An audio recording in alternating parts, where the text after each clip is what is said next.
Good evening and welcome to Houston Public Library Series Critical Conversation. As we kick off our 2022 season, we're so glad to have you here. Critical Conversations is an ongoing series looking at civic engagement, among other things, but it really is about living in new knowledge as we explore these issues together as Houstonians in our daily lives of how we interact and work, live, and create the future together as Houstonians. For such a time as this, it enables us to look at issues critically and timely. Tonight, our subject matter is one that everyone is talking about. It's on the lips and hearts and minds and souls of most people that I encounter on a daily basis, and that is civility, or the lack of civility in our society, in our government, even in our communities, neighborhoods, and even in our schools. And so the question has become one that really needs attention and to have some specificity looked at as we discuss this issue in detail.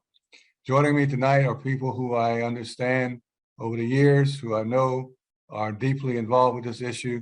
They are none other than Cassandra Dahnke and Tomas Spath, who is the co-directors, co-founders of the Institute for Civility in Government here in Houston, started in 1998. Cassandra and Tomas on their website very clearly have a very good definition of civility. It reads as follows: civility is claiming and caring for one's identity, needs, and beliefs without degrading someone else in the process. It sounds so simple to do with humility, with gratefulness and gratitude, but it obviously is hard for some people to do without seemingly tearing the other person down or tearing the other person apart. This evening's format will be the following. Cassandra and Tomas will make a presentation for roughly 20-25 minutes. I'll then engage them in a little Q&A around some topics that I have looked at with them. And then we're going to open this up to the chat, to the vehicle of chat, your questions about 6:40. So please be thinking about them, but please do not enter them until around the 6:40 hour. Our wonderful technical person helping us tonight, Justin Bogart, will help you and assist you in any way if you run into difficulties. So without further ado, let me stop there and give the floor to Cassandra and Tomas, and to say first of all, very thankful and grateful for them for being with us tonight. We are so excited about having you for this discussion. The floor is now yours. Thank you, Larry, and thank you for having us this evening. We really, really appreciate it. Civility is a topic that has been on our hearts and minds for many, many, many years. We were one of the very first, if not the first, organization that organized nationwide to address the importance of civility in our society today.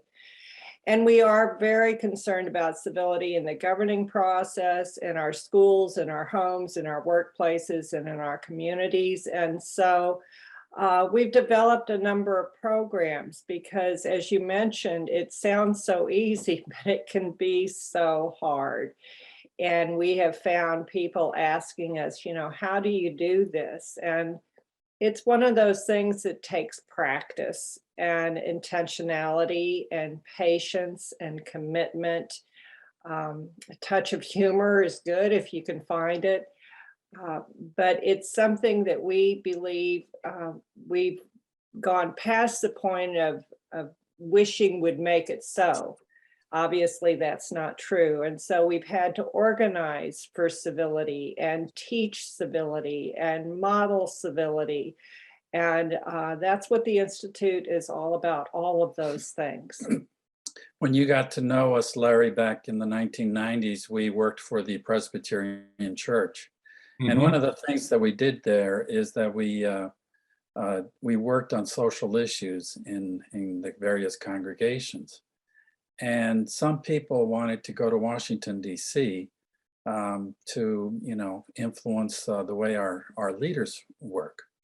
So for 7 years in a row, we took adults from the congregations to Washington, D.C. And we met with congressional leaders in 7 districts that represented a part of the area where we are working here in the Southeast Texas.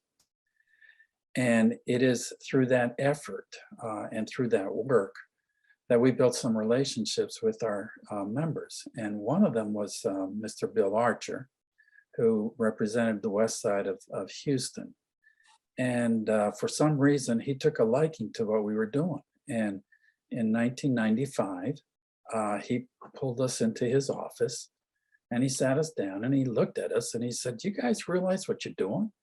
And we said, well, yeah, we bring people to Washington. And he goes, "No, you're bringing ideas, because you bring people from both sides of the aisle, because it's true that we brought Republicans and Democrats. And we had the groups choose issues that they all were concerned about. And we chose 5 issues each year. And then our group came up with a statement that was agreeable to all parties. And that process educated Mr. Archer and the other members that we met with about, how Texans, feel and believe about certain issues. And Mr. Archer just was blown away by our process. And so he called us in and he said, "You guys, you haven't given me a dime." And I go, "Well, I don't even have a dime to give you, Bill." But I'm bringing you ideas that come from our people. And he goes, "Exactly. Nobody else is doing that. We need you to multiply yourselves." And so it's that challenge that Mr. Archer gave to us in 1995 that we started to think, well, how can we do this? And so it took us 2 years to figure out that we would try and get adults to dialogue with their elected officials. And so we came up with one program initially that we felt like, well, let's start with university students and with people that, maybe aren't so involved in governing. And so we asked our elected officials if they would be willing to have a town hall meeting at a university back home and bring university students to ask questions of both members of Congress, because we brought a Democrat and a Republican member of Congress to the room. And Mr. Archer, he was he thought that was a great idea. So our very first Congressional Student Forum was held at the community college downtown here in Houston, with Ken Benson being the Democrat. And we got into that meeting, and it was just like in about 10-15 minutes, one student asked a question that I'll never forget, because I'll never forget how Mr. Archer reacted. The student was from Asia, had an Asian background, and he wondered about the influence of the Asian dollar would have on the worldwide economy, just as the euro dollar was starting to come out. And Mr. Bill Archer just pushed himself away from the table. He says, "What are you thinking about? That's incredible." And that opened his eyes as to what young people were thinking about here in Houston. And so what we've been doing is creating dialogue between different parties, different political people. And so we've done quite a few Congressional Student Forums. But that's not the only thing that we've done.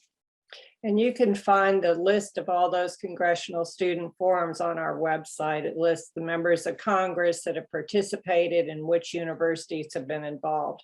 And each one has been just amazing in its own right, but you will notice gaps in the process, and that's because they're very hard to schedule. And we also do not hold Congressional Student Forums during the fall elections. So we just want to stay away from that. We are completely nonpartisan and don't take a position on anybody or any issue. We're simply about the process by which we do this thing called living in community. And civility is fundamental to that. If we can't talk to one another in a civil way, then we aren't going to be able to accomplish anything else. And unfortunately, we're seeing that as things stall out in communities, on school boards, and in Congress, where people are not able to work in a cooperative fashion to come up with ideas that everyone can buy into. And so, yeah, if we can't talk with one another, we're stumped. If we stop and we're stuck. So civility is really the foundation of making our society function. It's not just a really nice norm, it's essential. And for too long, we took it for granted. And now, as things have unraveled, people are all of a sudden looking around and saying, well, what happened to civility? Where did that go?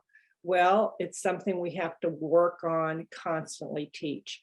And so a few years into our organization, our members were starting to come up to us and say, as you did, Larry, well, you know, this is real nice thought, but geez, this is hard. How do you do it? And so we developed civility training. And we still do that today. We do civility training, giving people the skills they need to develop, the skills they need to practice, and the skills they need to bring to the table. And we do civility mapping for communities so that together they can work on restoring civility as the norm within their community. And those are wonderful programs that we offer. But one other program that people get most excited about are our legislative forums to Washington, D.C. And unfortunately, the pandemic has put those on hold. But for many years, we have led student legislative seminars to Washington, D.C. And the person who got us started on this, and I think this is particularly important for the Houston community to hear, is Dr. Birdie Simmons, who is the former principal at Furr High School. She heard about what we were doing in DC with adults, or had done in DC with adults, and asked us if we would take her students to DC. And we just kind of looked at each other and said, well, you know, we don't work with high school students and never have, but we promised her we would try it once. And her students, she called them her gangsters. And so we told her, hey, we haven't worked with gangsters either. So we did do that one trip, and we went on to take students from Furr High School for 10 years, and the program has spread to other high schools. We take students from Texas City, we take students from Wharton and from Palacios, and we're in conversation with other communities to take their students. But what's different about this program is that this isn't a whole busload of high schoolers. This is small group, 10 to 12 students at a time. So we stay at a retreat center together, we take the buses together, we share our meals together, the students choose issues together, they work together to learn about the issues through briefings and through background papers. And then they do the same thing that we challenged our adults to do. We said, you know, y'all need to come up with a group statement together, and everybody needs to agree on what it says. And even if you're the only person who disagrees, it's essential that you claim that, because otherwise the position lacks integrity, and or you're going to go home frustrated or discouraged or angry. And so it's okay to disagree. Disagreement is a fact of life. It's what we do with those disagreements that is so important. And we can either use them to build a wall, or we can use them to foster creativity and to challenge us to be better and to reach further, and to stay on point in focusing on what the problem is, not on the personalities, but on the facts of whatever we're trying to address. And so it's in those small groups where compromise comes up quite a bit.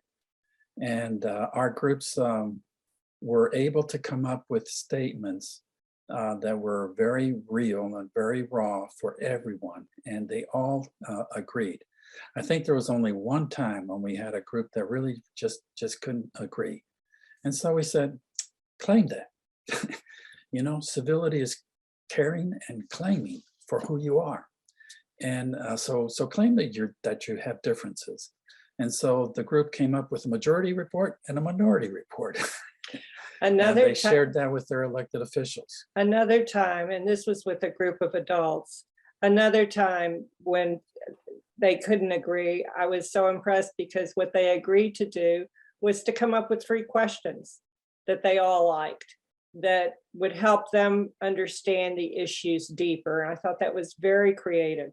But Tomas is right. If you can't agree, then say you can't agree, that's okay. But what's amazing is how much we learned from the students and what an honor it has been to be with these students and hear of their life experiences.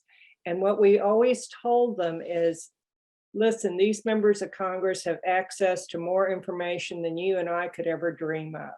They have experts ready to give them all kinds of information at any point. What you bring that no one else can bring is where these issues intersect your life and why you care so much about them. And that's what your representatives and your senators need to hear. And that's what they're hungry to hear, is what drives you to take the time to come to DC or to come to a town hall meeting. Why is this affecting you so much? How is it affecting you? And what is it that you need us to do? And how can you help us? Because governing isn't something just for elected officials. It's something we're all a part of. We define government as elected officials, staff, which is that whole bureaucracy and all the people behind the scenes who are part of the governing process but are not elected, and constituents, which means none of us gets a pass on this. We all have a role to play. And it's when we don't play our role that things don't work well. And so we're helping to build a group of active citizens across our country that start calling for more civil government, because it's the only way that we're going to be able to see the fruits of civility in our midst, is as we, the people, ask for more civility, that's how the machine changes. And that's what Bill Archer taught us in our time, because we attended numerous town hall meetings, and we listened and we heard at the concerns of people. But if we want to bring change to Washington, everybody says, oh, I want to change. We need to change the elected officials, but everybody likes their own reps. We all like our own. And so everybody else's are supposed to change. But we need to work it out together as a nation, and to call for more civil behavior, because as we call for it, we believe we'll get civil government. And that's the reason we're membership based. It's partly, yes, to help fund the Institute and its operation, which until recently was an all volunteer organization. But we now do have some staff, and we're very grateful that we've grown to that point and that our members have supported us to that point. But the reality is, when we go to congressional offices, one of the first questions they ask is, how many members are in the district? How many people are you representing? And so it's important for us to be able to say the Institute has this many members in your district. And they really pay attention to that. But there's more to membership than just having your voice heard on Capitol Hill, as important as that is. It also helps you know that you're part of a larger movement that's working in effective ways for change, because so many of us feel so isolated, particularly during the pandemic. So many of us feel like, well, we must be the only ones who care about civility, or nobody else cares enough to do anything. And being a part of the Institute helps you to see that that's not so. There are many people who care a great deal and are willing to support organizations like our own. And a single voice matters. It just Absolutely. matters so much. We were wanting to develop a congressional student forum in the middle part of Texas, and we had a woman who was supporting our institute, and her congressman was not willing to meet with us. And we were in Washington, and we didn't want to meet with the elected official. We just wanted to meet with a staff person, and we wanted to introduce the idea of the Congressional Student Forum. And the answer to us was no, no, no, no, no, no, no, no, no. So I called our member of our institute that lives in the congressman's district. And I said, would you please call your congressman's office and tell him that we're here in Washington, we'd like to meet with an aide. And the woman, well, she was, really? You want me to do that? And I said, yes, please. And about 5 minutes after I spoke with her, we got a phone call from the congressman's office and letting us know that the congressman would like to meet with us. And we actually had a half-hour meeting with a member of Congress when we didn't really ask for it. And so one voice matters, and it does make a difference. So going to town hall meetings and claiming civility is something that works, and it matters. And the other thing that I just want to add, as we're coming close to the end of our presentation, is there's a very famous saying that says, be the change you want to see in the world. We all have a bad day. We all lose it once in a while, but what goes around comes around. And it's so important for us to model the civility we expect other people to display. That can be hard sometimes, but it does take commitment, it does take practice, it does take intentionality, but it does make a difference.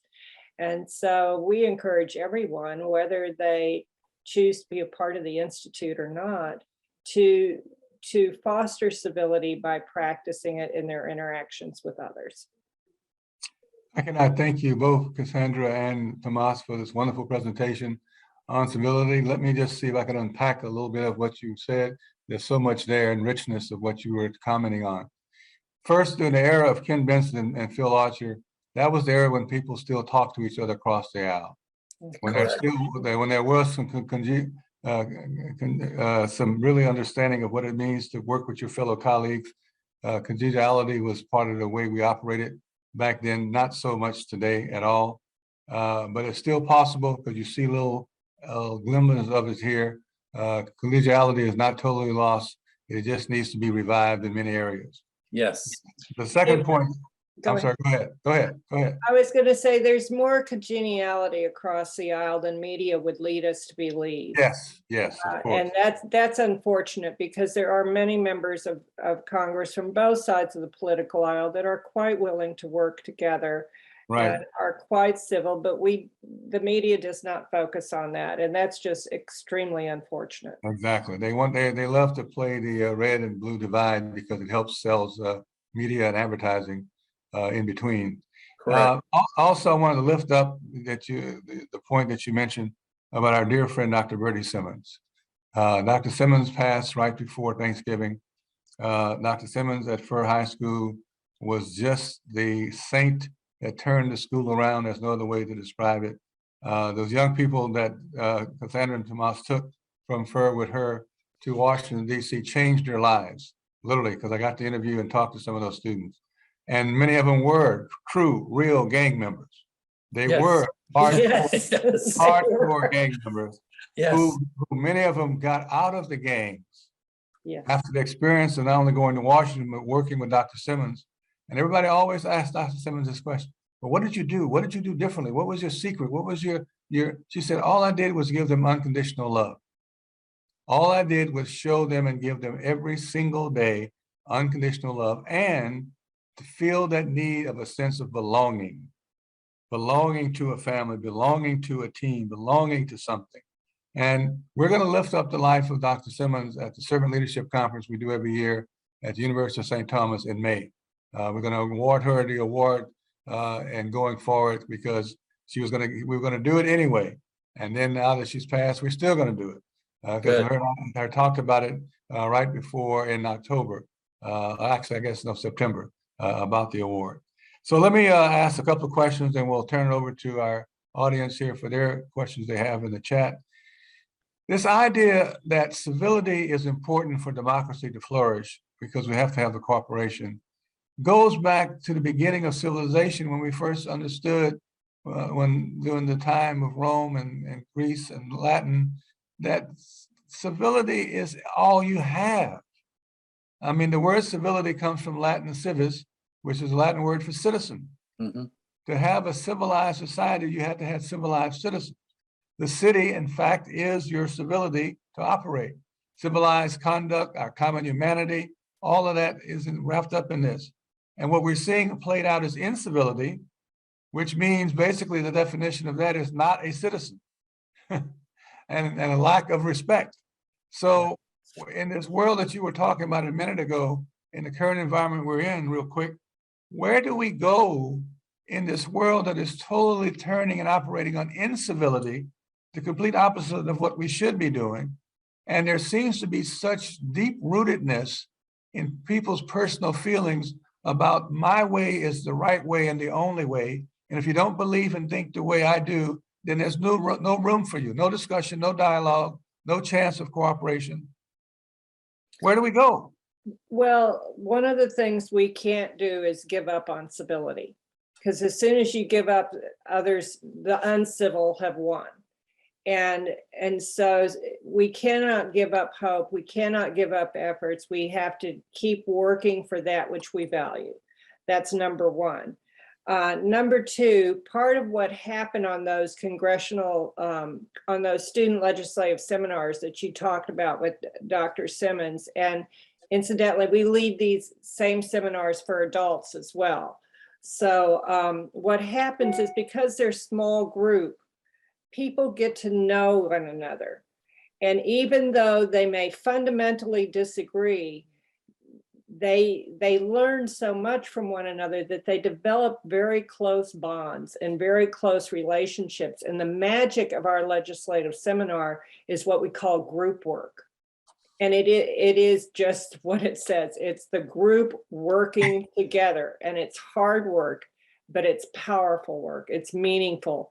And that's why students' lives changed, adult lives change when they go on these trips, because they learn about other people in ways they never would have otherwise. They learn what drives their passions and their positions, and they learn more about themselves too. But the thing that an individual can do right now is go and find somebody that doesn't think like you, and have a cup of coffee with them at least once a week, because it's in the dialogue that you have with somebody else, and both sides have to make a commitment to listen. Yes. To listen to each other. Yes. Because both sides will learn why it is that one feels one way and the other one feels a very different way. She and I, we had to do this, because when we, in the first 1990s, when we met and we were working together, I assumed that she thought just like me, because she was agreeing with a lot of stuff that I was saying. And one day we discovered that we don't agree. And we don't vote the same. Oh my God. Okay. Yeah, we don't vote the same, and we have different thoughts and different patterns. And I said, really? You? And she was saying the same thing with me. And so the thing is, you have to be willing to stay present and talk with the other person and really listen to the other person's perspective, because that's what helps us to open up a dialogue and a conversation on future things. And so most of us live in places and we just don't reach out to others, and we have to start doing that. And I just want to say, Larry, this isn't just along political lines. This is along racial, ethnic lines. Right. This is along faith differences. There are so many different ways we are different from one another. And we believe that differences are enriching, but they're only enriching if you're willing to open up to them and to learn about them. And they can be absolutely fascinating if you're Right. willing to be present and to learn. So there's no substitute for FaceTime, FACE, time spent with Right. another human being, breaking bread together with another human being, being able to have those deep conversations and dialogue, because it is about the relationship that is being established and developed, nurtured and maintained, relationships built on mutual trust and respect, because nothing happens without trust. Right. So I think the time spent in developing those relationships will always pay dividends, short-term, mid-term, and long-term in one's life. And the variety of those relationships is really the extra gift and special blessing we receive when we have a great cross-section of friends that we have developed those relationships with. Right. And so we move on now to our wonderful questions in the chat room. Let me read the first one real quick. How do I learn what is a state issue versus a city issue? Well, Good question. probably the easiest way, if you're not sure, is to call one of your elected officials' offices and just ask. Say, I have this issue. Is this something that your office can address? And if not, who should I go to? And they will be happy to resource you in that way. They will tell you if it is a city, a county, a state, or a national or an international issue. So just ask and just start someplace. You can start with city council. You can, wherever you feel most comfortable. You can email any of your congressional reps and they will answer. You can go to house.gov for your representatives or senate.gov for your senators. And you can email them through their websites and just ask them, and they will be happy to share with you where the authority lies to deal with those issues. Well, as Bill Archer and Ken Benson and many other politicians we know over the years on both sides of the aisle, they welcome engagement with their constituents. They want to hear from their constituents. They want to know what they're thinking. I know that's true of many of the council members here in Houston who always say that we need to and we want to and we enjoy hearing from our constituents, and please do more of that. And so I think it's important that it's really on us. The burden, if you will, of proof and the burden of activity and action is on us to reach out to them to know what we're thinking, to know what our concerns and issues are, to know what expectations are of them and how they deliver the services to their communities. And when you share your concerns and your thoughts with your elected officials, that's what's being an active citizen. Yes. That's really a great citizen of this country, because that's what democracy needs. It needs the voices of the people.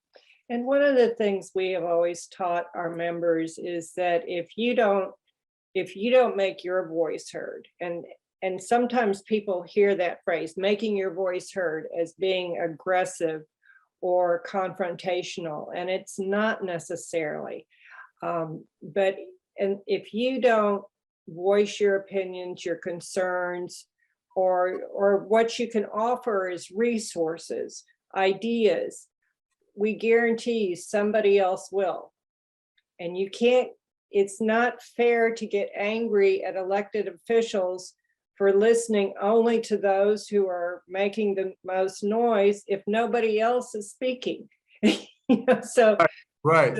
So we all have a responsibility, and just know that if you don't speak, somebody else will be very happy to step in and fill that void. Right. We have a couple of sayings that I think apply here. One is that the thing to learn, the skill to learn, is how to be aggressive to the issue and reconciliatory to the person involved in the issue. You can't make and take this stuff personal. It's about the issue. It's not about the person. So aggressive to the issue and reconciliatory as possible always to the person involved in the issue. And the second one is one we've learned throughout the civil rights movement and even in today, is that the citizen has power if he or she chooses to speak up. If you're waiting for change to happen and you're waiting for things to be done for you, many times you're just going to be waiting. And you can have hope until hope diminishes, because hope has to be coupled with action. Just having hope is not enough unless you have action to back up that hope. So the other phrase that comes into play here is to remember always that the master never gets tired of being the master. It is therefore always incumbent upon the oppressed one to initiate change. However you define the master, him or her, in 2022 terms, if you're waiting for power to yield, power never yields and power never gives in without a demand. Right. And so those lessons we've learned throughout history, and those have not changed. And so that's where, as both of you said, the role of the citizen comes in. There's such power in the role of the citizen if properly understood. Sure, and you just pick an issue, and become a and call a congressional office or call the city council office, and find out the name of the aide that works that particular issue. And what you want to do is become the best buddy of that person in that office. Have their number on speed dial. Yeah. Yes, yes. And as soon as you're able to have their number, their cell phone number on your cell phone number, that's magic. Because then you pump information to that person who is talking to the elected official about your concerns. And the more resources you provide to that aide, the more your cause is going to be shared with the elected official. Correct. And let me tell you, it took me 30 years, but I'm from South America originally. So, I didn't like the wars in Central America, and I got a long story. But I got Mr. Bill Archer to change his vote when it came to providing military aid to folk in El Salvador. He changed his aid after 30 years. But we both know that change of heart and the fancy word koinonia is possible. But you have to give people enough new information. That's why we refer to this thing about linking you to new knowledge. Living in new knowledge is a very helpful thing. It informs your decision. It changes your perspective and viewpoints until you begin to think differently, therefore hopefully act differently. And you connect your cognitive, affective, and feeling behaviors together so you're consistently aligned. Listen, we got a couple other questions, so I want to move on for the sake of time. Here's the question. Is concern for civility really about change in today's political environment? Good question. Is concern for civility really about change in today's political environment? Well, let me remind our listeners that we started this back in the 1990s. We became aware back then that just how essential civility is, not just in the political environment, but everywhere that we live together in community. It can be between you and your neighbor who's got a dog that irritates you.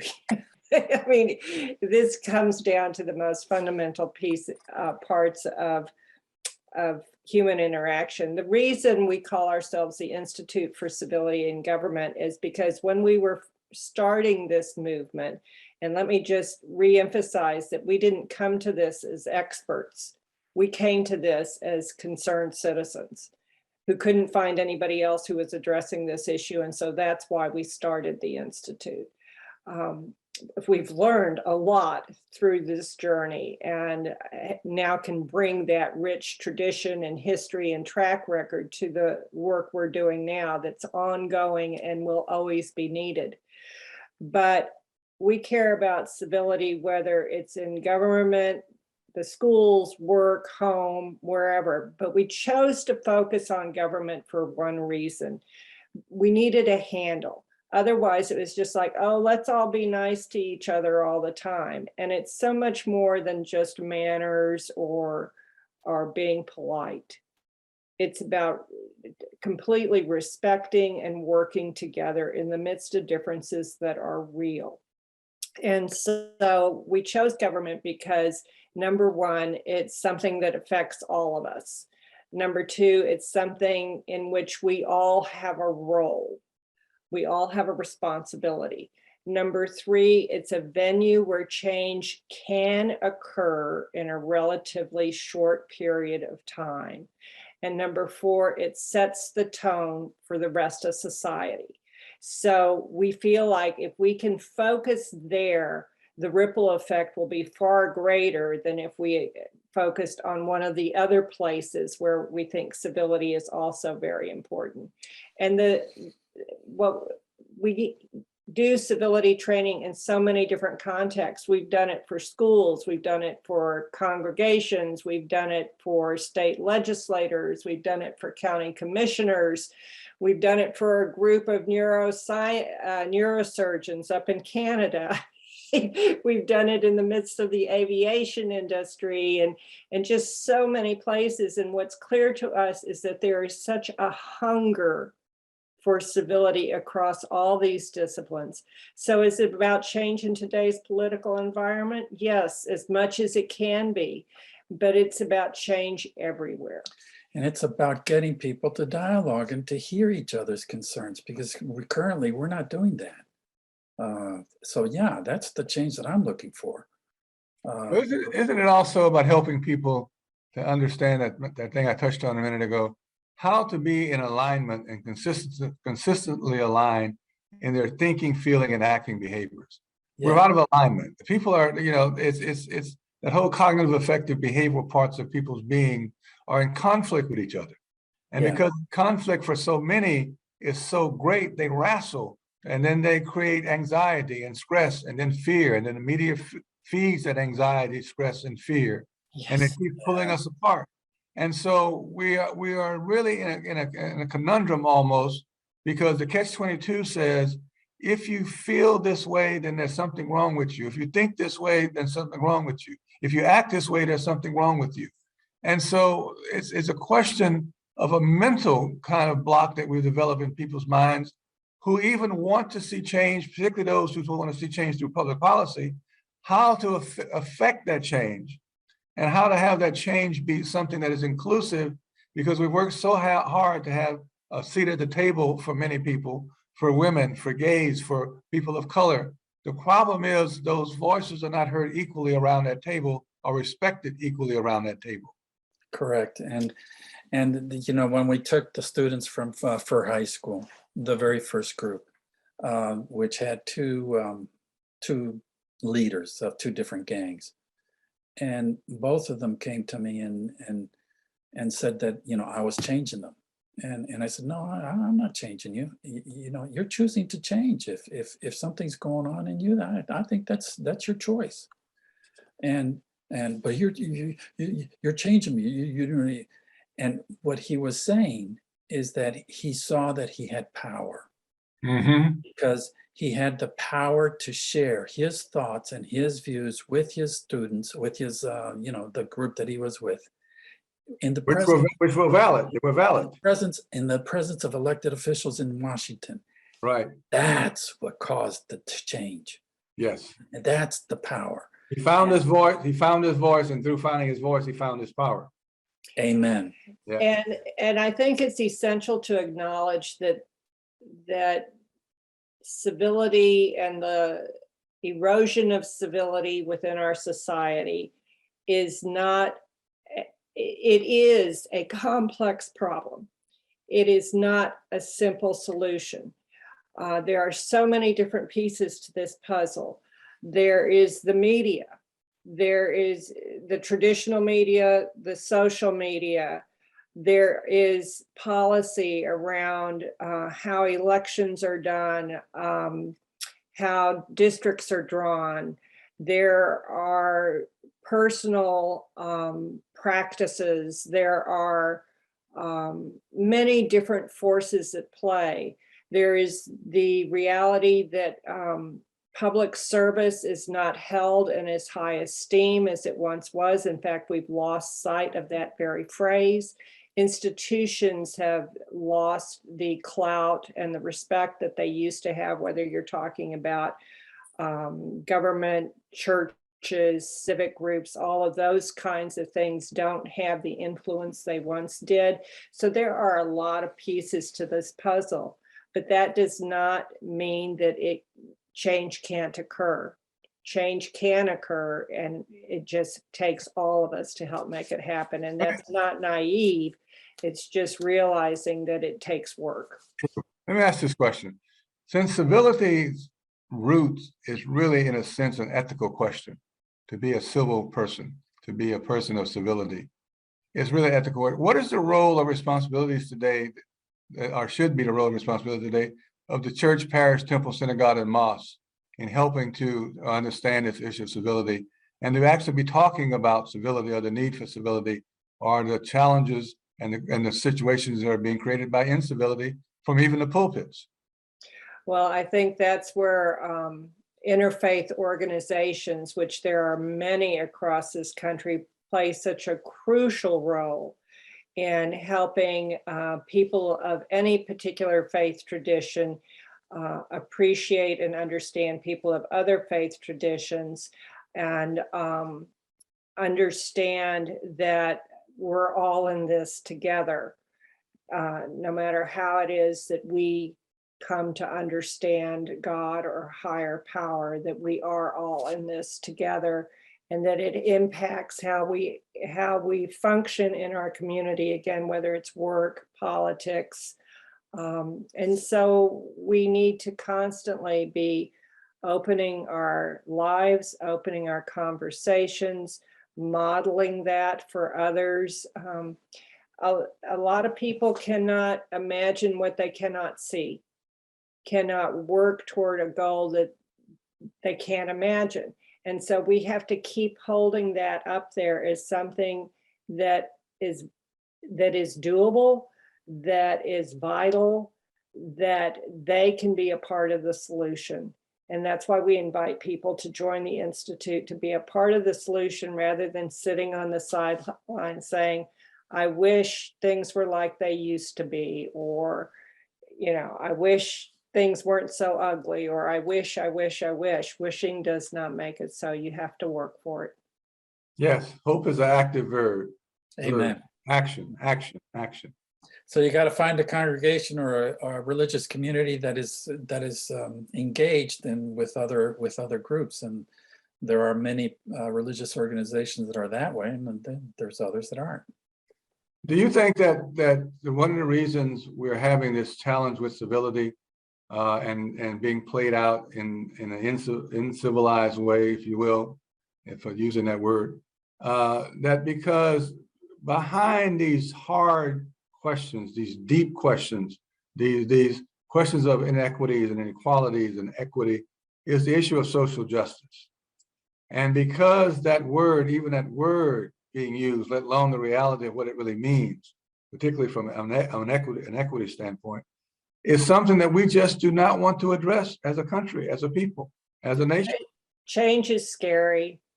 And change is scary, whether it's in your personal life. Think about your years as you've been growing up, and things have changed as you've grown. And while change can be exciting, it can also be terrifying. And people aren't real good at change. Even if things are perhaps less than ideal, that may be easier to live with the status quo than to work for something different. Yeah. When I was a kid, I thought I was going to be a change agent in the world, and it was going to happen. And I think you do what you can do, and you fight for what is important for you, and be a presence in the community, and don't worry about others, and just worry about your own self. And all right, we're going to have to leave it at that. I want to thank you both very much, Cassandra and Tomas, for being with us on this segment of for such a time as this, and for living in new knowledge, Houston Public Library's Critical Conversation Series. We could go on for another hour, I'm sure, in this discussion. We'll have your colleague on at a different time to kind of explore with her some of these issues also. But I cannot thank you enough for joining us tonight. I want to thank all of those who participated in this discussion tonight, and those who listened and joined us virtually. I'm going to have some closing comments and remarks here, and then we will go forward. Again, to everyone, a happy and blessed new year. And let's make 2022 the best ever, and to begin to really understand that we have to practice. So let me see if I can sum up a little bit. Practice active listening, the number one thing. Develop relationships outside of your comfort zone, outside of your circle. Use your sphere of influence to invite others to have the kind of dialogue and conversations we're talking about. Learn when to walk away, in some cases to run away. Be an upstanding citizen, not a bystander. Get involved, get engaged, be active. Practice gratitude. Find something every day, every morning when you wake up to be grateful for, Starting your day off in a grateful posture with gratitude is a great way to begin to understand what civility is all about and how you should treat other people on a daily basis. We're living in a nightmare. We're living with misguided priorities, misapplied resources, misplaced anger. For those who see their country changing and cannot handle it, it really is a challenge. I talk to many of those individuals on a weekly basis. They're sincere in that this change is going by them. They don't understand the rapidness of it. They don't understand what is happening. They don't understand the demographic changes. They don't understand that the Latino and Hispanic population is going to be the number one population in Houston and in Texas, and going to change the way we think about all kinds of things. They're going to change particularly the need for urban public education to reach and do the job that it should be doing in educating all these brown and Black children who is our future, who are our future workforce, our future everything. And so they're trying to find their role in place. What does it mean now for European American, Anglo-Caucasian white person to be a minority?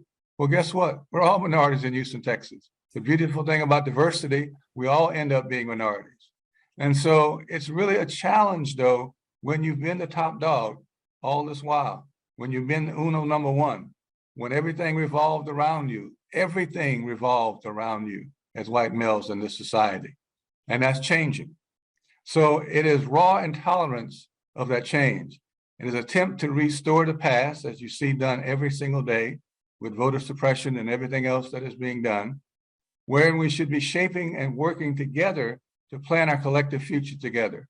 We should be doing this for the sake of the three parts of history. Yes, honoring our past heroes and sheroes. Yes, taking into consideration the walking, talking now generations, but we should also be working toward waiting for those who are yet waiting to be born. And what kind of society, what kind of country, what kind of democracy are we going to be bringing them into? We get a chance to write that history. That phrase says that if you change the narrative, you change the outcome. We have a chance to change the outcome by changing the narrative. So we challenge and we ask everybody on this road that we journey together as Houstonians. We're 14 years away from our 200th anniversary, from our bicentennial. What kind of Houston do we want in those 14 years? What kind of Houston do we want from a political perspective, social, economic perspective?